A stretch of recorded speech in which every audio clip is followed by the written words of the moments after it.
Muy buenos días, queridos seguidores, oidores, miradores, bebedores y demás de la Comuna de la Palabra. Hoy, como cada semana tenemos un programa desde las instalaciones de la Universidad Javeriana de Cali, Colombia, en virtud de que por acá estamos en el tercer Congreso Internacional o Iberoamericano de Neuropsicología y el segundo Congreso de la Sociedad Colombiana de Neuropsicología, y esta ocasión queremos charlar un poco con el doctor Jesús Cortés a propósito de sistemas de redes de poblaciones neuronales, de modo tal que podamos tratar de reflexionar un poco sobre una vieja tradición que ha dominado la psicología, y al decir del buen Alexander Romanovich Luria, probablemente el defecto fundamental de toda nuestra neurociencia contemporánea es que seguimos subordinados al dualismo cartesiano. No quiero dejar, como cada semana hago, de recordar que se cumple una semana más, un mes más. Ya estamos en el mes de prácticamente septiembre y algunos días, y la mentira histórica sobre los 43 estudiantes de la Escuela Normal Rural Raúl Isidro Burgos de Ayotzinapa, Guerrero, sigue pendiendo en el aire. Los 43 estudiantes siguen desaparecidos y el gobierno ha sido incapaz de dar una respuesta satisfactoria. No quiero dejar de enviar un fraterno y caluroso saludo a Angélica. Prácticamente se cumplen también 7 años de la desaparición forzada de nuestra estudiante de la carrera de Psicología, Viridiana.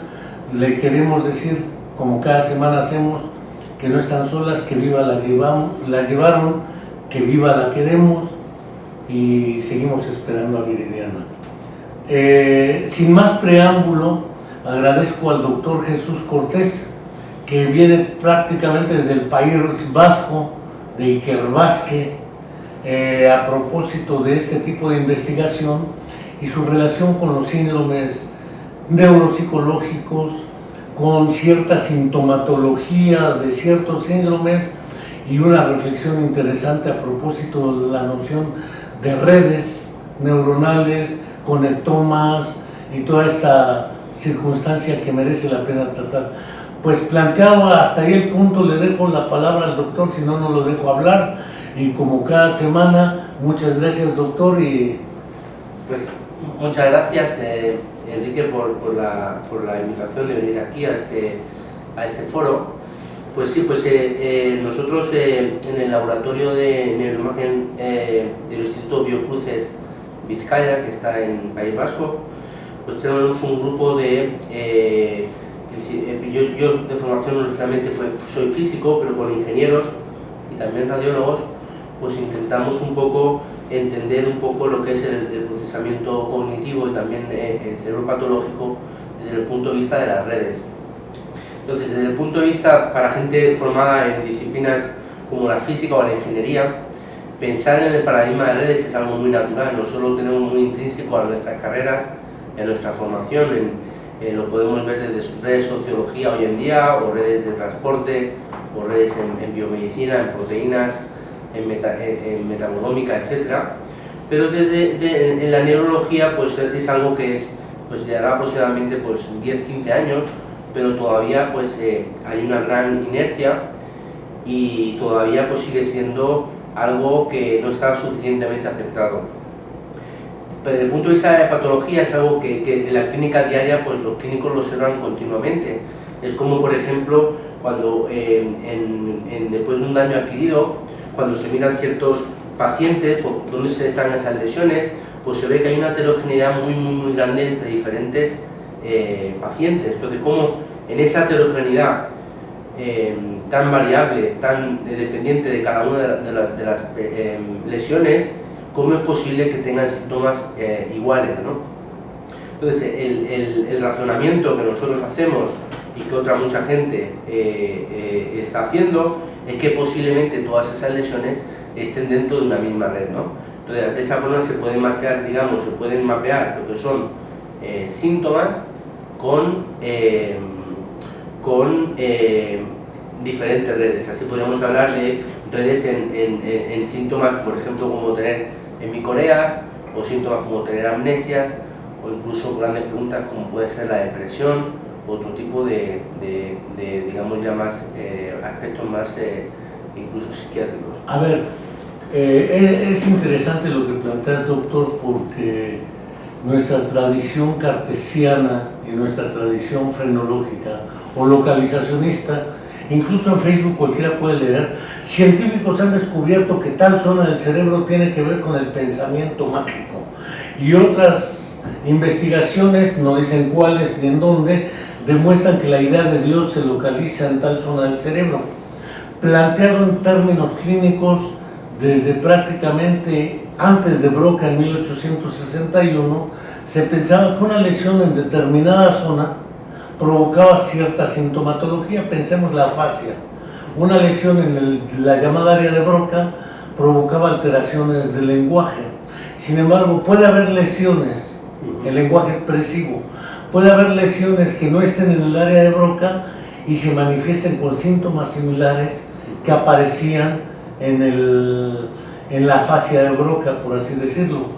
Esto significa, según expresas, que el problema no es el lugar de la lesión, sino las redes que tienen que ver y que se van construyendo a lo largo de la vida para realizar esa tarea o esa función.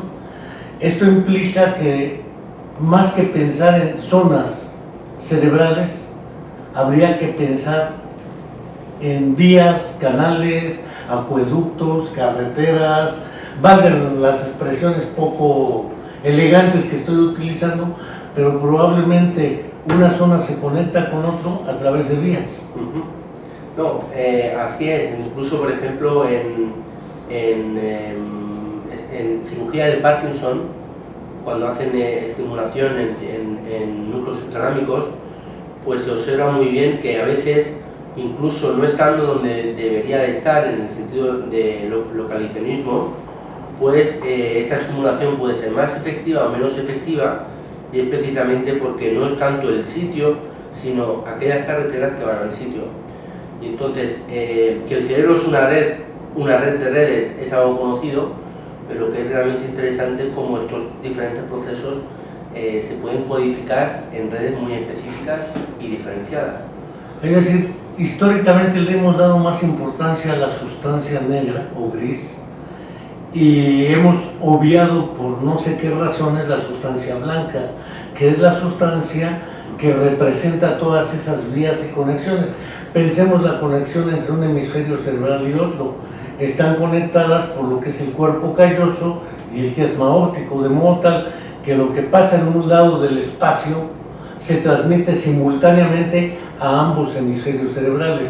Si se desconectara esa carretera que une el hemisferio derecho con el izquierdo, ya no habría esa conexión, ya no habría esa relación. Así es. Ciertamente es así. Eso se puede comprobar bien con modelos de, en cirugías, en diferentes tipos, pero en ese tipo, en pacientes en concreto se pueden comprobar esas desconexiones, cómo el cerebro pues, es capaz de reorganizarse en etapas de tiempo progresivamente, pues desde meses, incluso años, y se pueden llegar a formar pues, nuevas redes para compensar esos déficits y sí, así es. Entonces la lesión cerebral lo que provoca es una lesión tanto en núcleos o nodos como en redes. Y el problema está en las redes. Sí, entonces, a ver, está claro que dentro de estas redes, por ejemplo, en memoria sabemos muy bien por lo del paciente H&M y todo esto, que el hipocampo es una estructura clave para poder generar, consolidar nuevas memorias, y sin el hipocampo pues ese paciente no fue capaz de generar. Entonces, ciertamente sí hay luego, dentro de una red va a haber nodos más principales que otros nodos. Entonces, es como, digamos, en un mapa de carreteras, pues sería una gran ciudad de ese país, ¿no? Entonces, esos nodos más conectados, evidentemente cuando hay un daño en esos nodos más conectados, va a tener una repercusión mayor al resto de la red. Luego hay nodos menos conectados, que aunque haya una lesión en esos nodos, pues quizá a nivel, digamos, comportamental, pues esos daños pues no son capaces de propagar. A ver, voy a partir de 3 experiencias que están relativamente documentadas. La primera es una persona que nace ciega, aprende a leer con las manos. Históricamente leemos con el sistema visual. El sistema visual lleva la información de las manchas de tinta, de la hoja de papel, o ahora a través de una computadora, al sistema visual, que está en occipital del cerebro. Lo cual significa que la vía que permite el proceso de la lectura es una vía visual. Pero curiosamente el ciego no dispone de esa vía. Lee con las manos y los dedos en el sistema braille, lo cual significa que la vía lectora para ese personaje es la vía táctil y tiene que ver además con el movimiento. Aparentemente el movimiento no era, el sistema motor no era el responsable del proceso de la lectura, aparentemente, porque desplazar los ojos sobre la hoja de papel también implica actividad sensorio-motriz.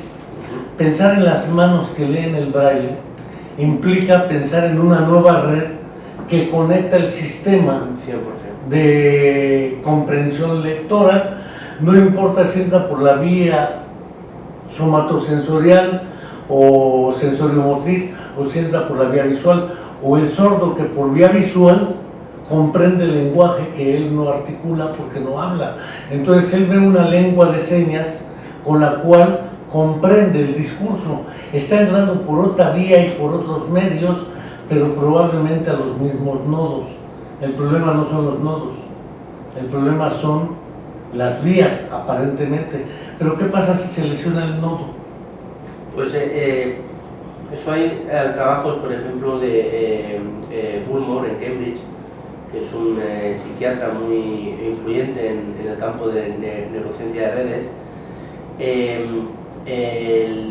Digamos que su hipótesis, y parece que los datos confirman que debe ser algo parecido, para que, por ejemplo, en enfermedades neurodegenerativas, como una persona tiene un deterioro cognitivo leve y pasa a moderado, pues posiblemente tenga que implicar los daños en nodos principales.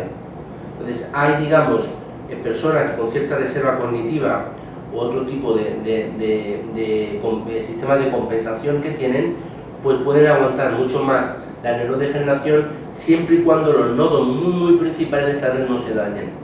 Entonces lo que parece ser es que en fases avanzadas es necesario que estos nodos principales estén dañados, porque si no esas fases avanzadas pues no se estarían, por lo menos a nivel neuropsicológico, percibiendo. Y él tiene varios trabajos, ha hecho también círculos de revisión, diferentes artículos, y parece que en fases avanzadas siempre hay afectación de esos nodos súper conectados, ¿no? Y vías también. Y vías también. Pero cómo la propagación digamos, la desconexión de un nodo en una red no es lo mismo dependiendo de cuánto ese nodo esté conectado. Entonces hay nodos muy desconectados que si los vas, digamos, apagando, pues lo que es el mantenimiento de la red se mantiene. Pero cuando estos nodos principales están desconectados, tiene una repercusión en todas las vías y en toda la red. Ese es el pensamiento digamos, del paradigma. Podemos pensar que ahora que el 21 de septiembre se conmemora por acuerdo de Naciones Unidas, es decir, de la ONU, el Día Mundial del Alzheimer, pensemos en la demenciación de Alzheimer, y parece ser que algunos sostenían que la primera área lesionada era la amígdala. Por eso el problema básico y la metáfora de la alteración de la memoria en Alzheimer. Pero parece ser que era por la corteza desde el planteamiento original de Alois Alzheimer, en términos de que se está alterando toda la corteza cerebral por un problema proteico en realidad, que es de neuroquímico, otro sistema y otra red que no está funcionando, y que no es una lesión de un nodo en particular, sino de todo un sistema de nodos y vías. El caso del Alzheimer probablemente pueda ser uno de los casos típicamente relacionados con lo que dices. Sí, no, exactamente, o sea, en Alzheimer ya se ha estudiado bastante bien. O sea, primero, la etiqueta del Alzheimer clínica pues es algo que dentro de la patología a nivel lo que es radiológico es bastante heterogéneo. Entonces, digamos que hay como diferentes tipos en función de qué, digamos, circuitos son los más implicados. Entonces puede haber pues más frontotemporales o muy temporales clásicos relacionando con hipocampo, entonces esta serie de proteínas son más bien las consecuencias de ese Alzheimer, de esa enfermedad, son esas toxicidades que el cerebro pues, no es capaz, digamos, de digerirlas, ¿no? Entonces, ciertamente en cada sujeto, cuando se han hecho análisis post-mortem y todo, pues se encuentran que hay diferentes vías y hay bastante heterogeneidad en esas vías. Pero ciertamente para que en esas hipótesis de las redes, para que la enfermedad sea manifiesta, pues nodos principales de esas redes están muy afectados y se puede, por ejemplo, en esos depósitos de beta-amiloide o toxinas tau, que son las que provocan y digamos ya en cascada el daño cerebral y la muerte cerebral, la muerte neuronal. Pero si pensamos, por ejemplo, en síndromes prefrontales como el caso de Phineas Gage, un caso muy documentado y muy discutido, el personaje por un evento inesperado tiene una lesión precisa en determinada zona del cerebro y parece ser que no le pasó absolutamente nada. Él sigue hablando, sobrevive además a la infección, a todo el gran daño encefálico que le produce. Aparentemente no tiene problemas de lenguaje, no tiene problemas de memoria, no tiene problemas de lo que podríamos llamar un síndrome neuropsicológico, y sin embargo, como Antonio Damasio narra en su libro El error de Descartes o de Descartes, ¿sí?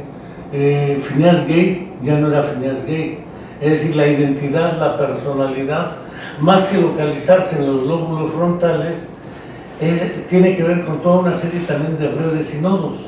Pensar el autismo, la esquizofrenia, que pueden tener redes similares, pero ¿qué es lo que han encontrado ustedes o qué es lo que han podido? Nosotros en particular nunca hemos trabajado con enfermedades psiquiátricas y nosotros no lo hemos hecho, pero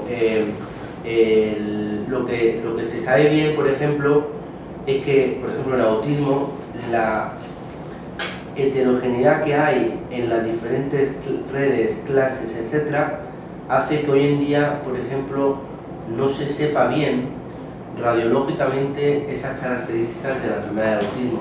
Entonces, yo creo que hay unas determinadas. En esquizofrenia hay muchos más estudios y en esquizofrenia pues se saben, por lo menos a nivel funcional, porque claro, en estas redes, como bien has comentado, se puede hablar de carreteras, pero también se puede hablar de los coches que van por esas carreteras. Unas son redes anatómicas, otras son redes funcionales, y tú puedes tener patología en redes anatómicas, una neurodegeneración, va desconectando poco a poco ciertas zonas, Alzheimer, por ejemplo, o un Parkinson, y otras enfermedades que son puramente funcionales. Aunque esas vías de carreteras están bien, pues a nivel funcional esas redes no tienen que, no se activan como tienen que hacerse, digamos, ¿no? Entonces, en esquizofrenia hay muchísimos estudios de la disfuncionalidad de la patología y se saben bien pues, que hay ciertas redes de saliencia o redes importantes en esa patología que están severamente dañadas. En la actualidad, muy pocos investigadores, sea en neurociencia, sea en neuropsicología, sea en neurología, se han visto seducidos por la idea de las redes. Y me sorprende, ¿qué pensarías de por qué nos cuesta trabajo desprendernos de ese enfoque localizacionista o estructural y pensar que más que vías son áreas? Y el médico puede afirmar ante un paciente o sus familiares, ese paciente ya no va a hablar, no va a caminar, no va a hacer esto, porque tiene un daño en el cerebro y es irreversible. Las neuronas no se vuelven a producir.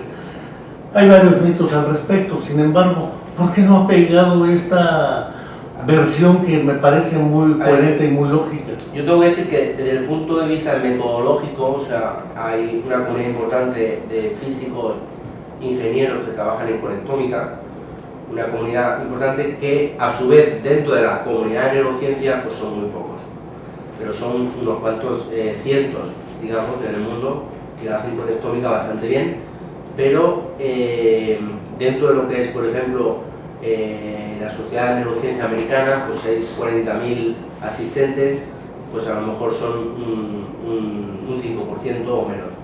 Entonces, ¿por qué es así? Pues yo creo que es un tema de una inercia, primero, en lo que desde los años primeros pacientes de lesiones, que había ciertas lesiones focalizadas desde hace ya pues 100 y algo años, y también por simplicidad clínica. Al clínico le es muy simple explicar que esta zona dañada va a provocar una disfunción ejecutiva, que esta zona va a provocar amnesias, y en esa simplicidad, pues todavía a nivel lo que es de concepto, pues sigue siendo cómodo de explicar.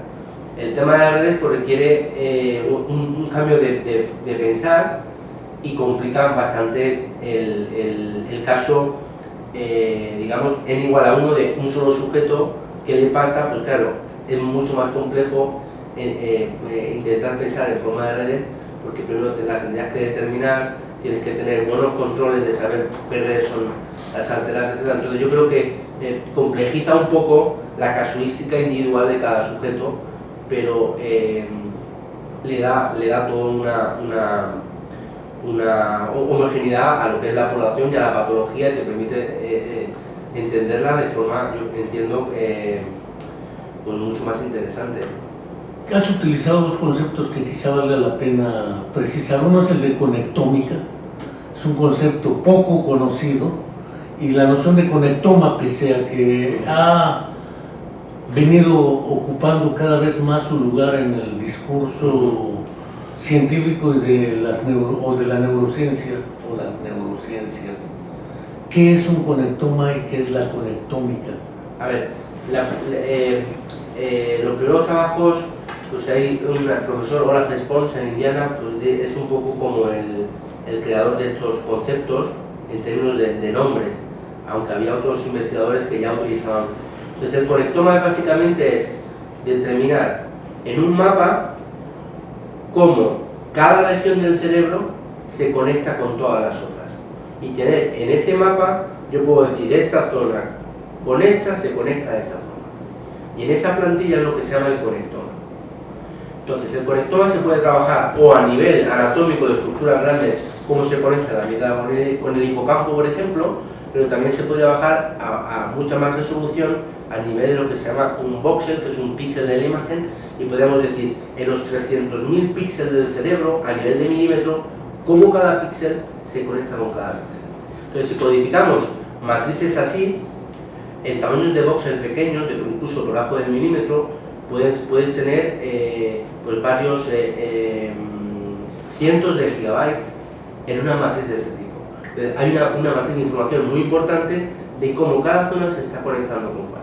Y la conectómica, pues son todos esos métodos que la ingeniería y la física están haciendo para caracterizar cómo hay propiedades emergentes en esas redes tan complejas. Voy a pensar un poco como ajedrecista. No soy un excelente ajedrecista, pero la probabilidad de acabar con la cantidad de movimientos y jugadas, aperturas solamente. Las aperturas están muy estudiadas. Ya el desarrollo de la partida, pensar que podamos conocer todos los posibles movimientos en una partida de ajedrez, parece ser que campeones de ajedrez han dicho que es imposible.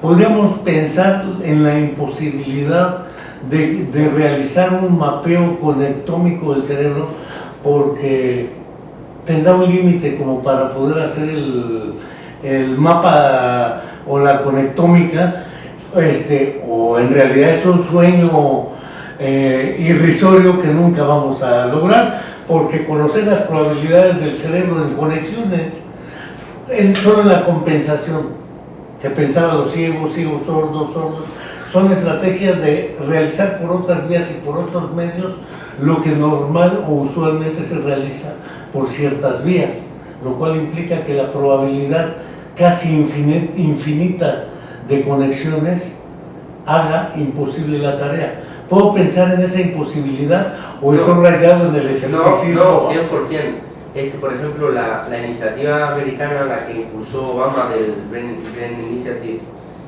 va un poco por allá. O sea, ellos intentan poder registrar a nivel celular toda la actividad neuronal y toda la conectómica celular del animal, no solamente, por ejemplo, como nosotros hacemos en resonancia, que es yo pongo un sujeto en un resonador y miro la conectómica, sino durante behavior. O sea, tener un animal haciendo en ambientes naturales pues todo su vida normal y poder ir registrando esta actividad. Sería conectómica funcional y además poder registrar toda la vida del animal, desde que nace hasta que muere, digamos, toda la parte del neurodesarrollo, tal. Eso pues es una cosa a decenas de años, ni siquiera hay tecnología para poder hacerlo, y ciertamente pues hay una cierta imposibilidad porque el cerebro se conoce muy bien que la computación es como se dice multiescala en física, que significa básicamente que yo puedo a nivel decir, bueno, yo voy a mirar en cómo ciertas píxeles se conectan por tractos de materia blanca, pero por debajo del píxel hay células, por debajo de las células hay moléculas, por debajo hay proteínas o hay moléculas, incluso podría ir incluso a estas escalas cuánticas. Entonces, ciertamente, pues mapear en todas las escalas toda esa conectómica, pues no hay ni siquiera tecnología ni siquiera para poder medirlo. Siguiendo con esta idea de la aparente imposibilidad, ahora, probablemente en ciencia ficción a futuro pueda realizarse, pero hablabas, pensemos un animal, el ser humano, una persona, pero pensemos en la humanidad, en explicar fenómenos como las guerras, la violencia estructural, fenómenos de asesinos seriales. ¿Será posible que tengamos un conocimiento de modo tal que al pasar un individuo frente a tu tecnología y veas su sistema conectómico digas, este es un psicópata, este es un violador? ¿Sí es posible eso? Eso es una gran pregunta y la investigación ahora mismo en conectómica va un poco por allá. La gente está intentando definir marcadores diagnóstico en base a conectómica de diferentes patologías y en algunas de ellas pues, se encuentran precisiones bastante altas. O sea, sí se sabe que en ciertas patologías lo que le ocurre exactamente a qué zonas de esa conectómica. Y el que pase en humanos, yo creo que podrá pasar en el sentido de hacer conectómica durante toda la vida o algo así, pero creo que tendrán que ser con diferentes tecnologías. Las tecnologías de ahora no creo que vayan a ser capaces de hacer eso. Por ejemplo, no sé si se podrían ser campos magnéticos de alto campo, no sé, ahora mismo lo único que está aprobado, digamos, por la FDA son hasta resonadores de 7 Tesla, que el ente sea el campo. Pero, por ejemplo, en animales pues ya hace la gente con 11, con 15, incluso con 18, ahí puedes ver hasta ya a nivel celular. Entonces, quizá en altísimo campo pues haya suficiente resolución como para estar en un momento y poder hacer toda la conectómica. O quizás sean pues cosas relacionadas con ultrasonido, tipo ecografías de alta resolución. Ciertamente yo creo que va a ser otra tecnología. Pregunto esto porque en el siglo XIX hubo un abogado italiano, ahorita recuerdo el nombre, que planteó la estructura de personalidad del criminal nato. Y él hablaba del criminal nato y lo planteaban a través de dos técnicas, la fisognomía, que hacían los antropólogos físicos, ya se veía, y lo que eran ciertos hábitos, tatuajes, en la estructura, y él ya planteaba la personalidad a través del análisis postural, que en criminología dio toda su versión de la posibilidad de identificar al criminal nato desde antes, y empezaron a plantear cuestiones eugenésicas. Bueno, si tenemos ya el conectoma de un criminal nato, pues de una vez, antes de que nazca, impedimos que nazca. La eugenesia original, y no planteó Hitler y Mengele, planteó en realidad modelos que han sustentado prácticamente la misma idea. Lo que propones o lo que planteas o lo que investigas pudiera relacionarse de alguna manera con esto, o ya son los abusos éticos, ideológicos y políticos de este tipo de investigaciones.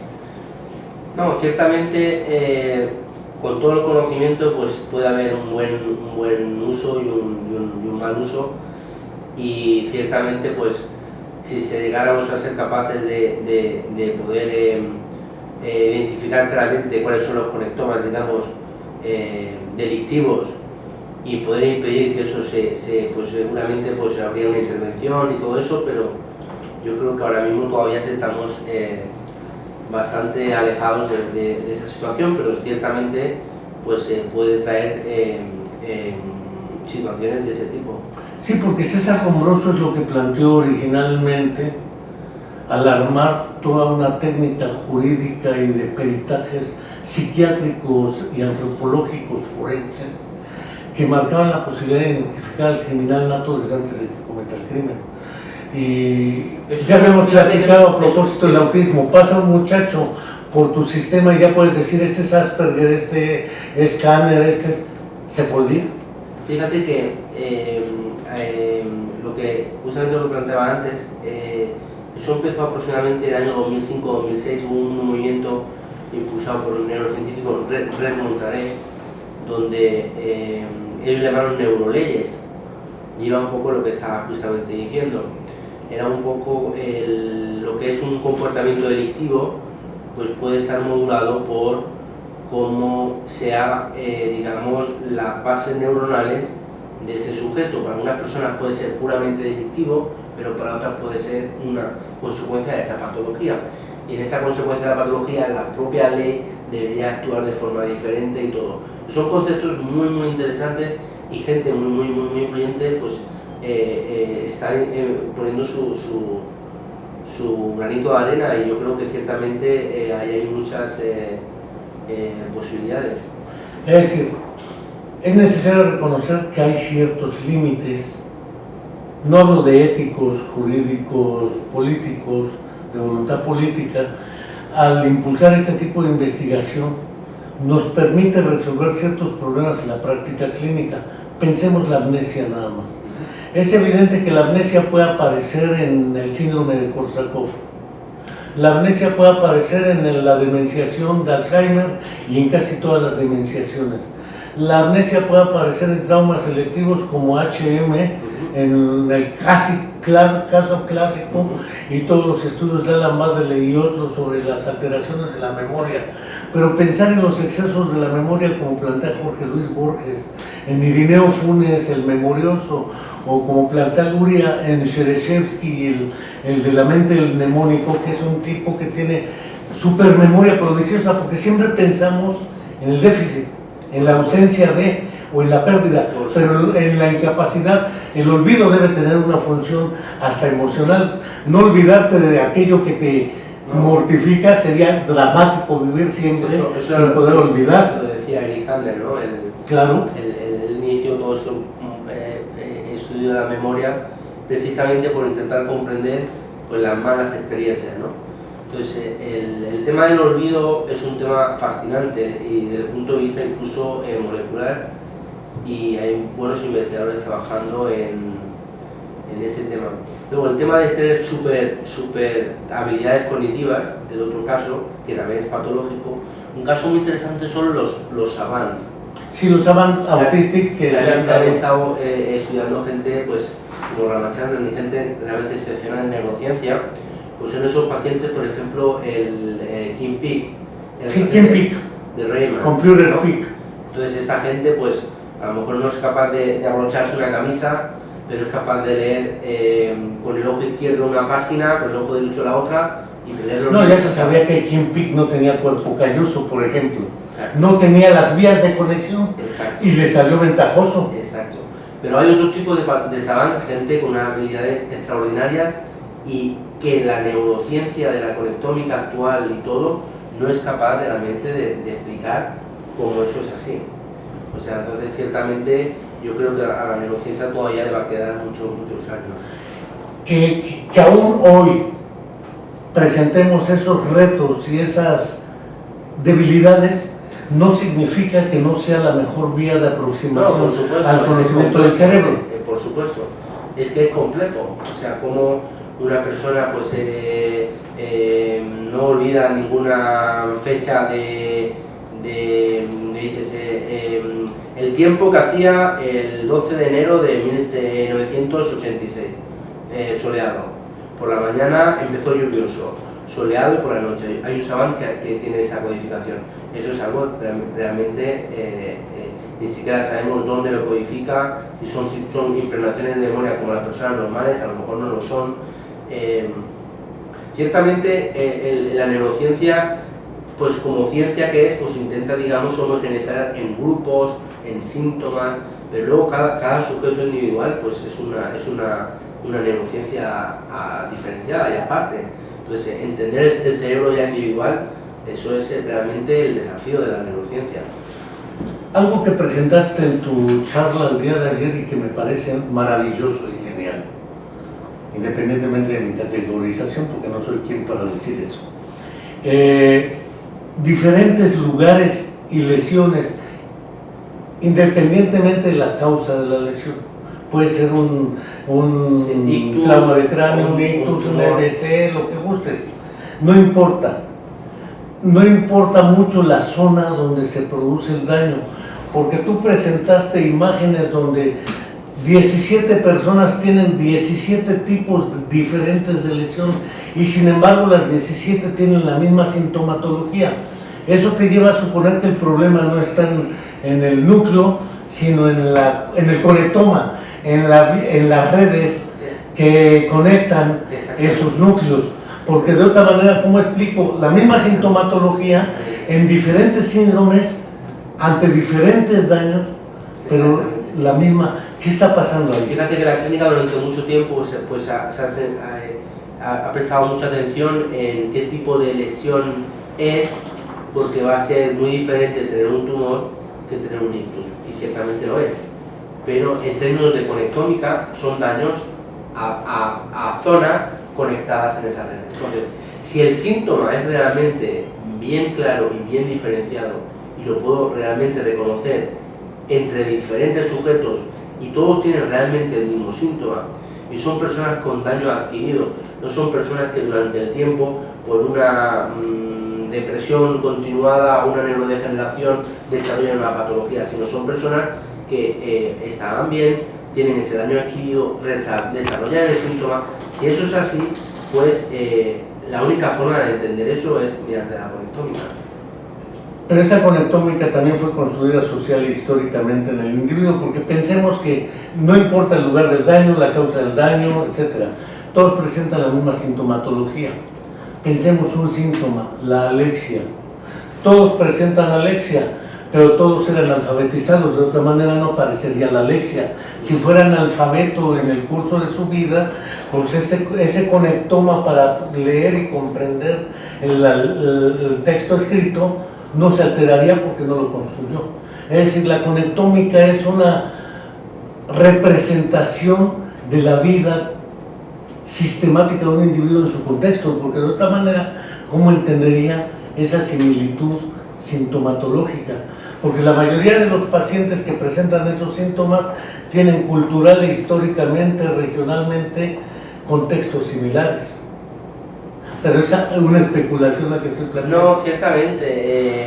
El concepto de síntoma, pues claro, en lo que son ya la alta cognición, procesos cognitivos de alto orden, digamos, pues ciertamente va a haber pues lo que acabas de decir, va a haber esos grupos que se van a tener que dar esas condiciones y ciertamente pues esa conexión va de la experiencia individual y puede ser que sea lo que esté diciendo, pero en esos síntomas tan altos pues todavía no hay datos para poder concluirlo, pero podría ser. Es que ya parezco abogado del diablo, veníamos a platicar para que nos plantearan y dijera Juan Carlos Arango, te estoy tiroteando la propuesta, pero creo que es la mejor manera de ir reflexionando los modelos. Por supuesto. Hay que, a las técnicas hay que ponerlas con grandes preguntas, hay que intentar reformularlas y redactarlas y mejorarlas, por supuesto. Pues Jesús, fíjate que ya prácticamente tenemos que ir a la siguiente actividad. No quiero dejar de agradecerte, no quiero dejar de agradecer a nuestros seguidores, que ahora en un programa más breve de lo acostumbrado, prácticamente 45 minutos, podamos haber platicado contigo esta cuestión de sistemas de redes, conectomas, síndromes y neuropsicología. Muchas gracias, no sé si quieras decir algo más. Pues no, yo agradecerte mucho, Enrique, el haberme dado este tiempo de estar acá, y voy a empezar a seguir tu programa porque me parece pues bastante interesante y nada, yo encantado. Muchas gracias. Hasta la próxima y aquí seguimos.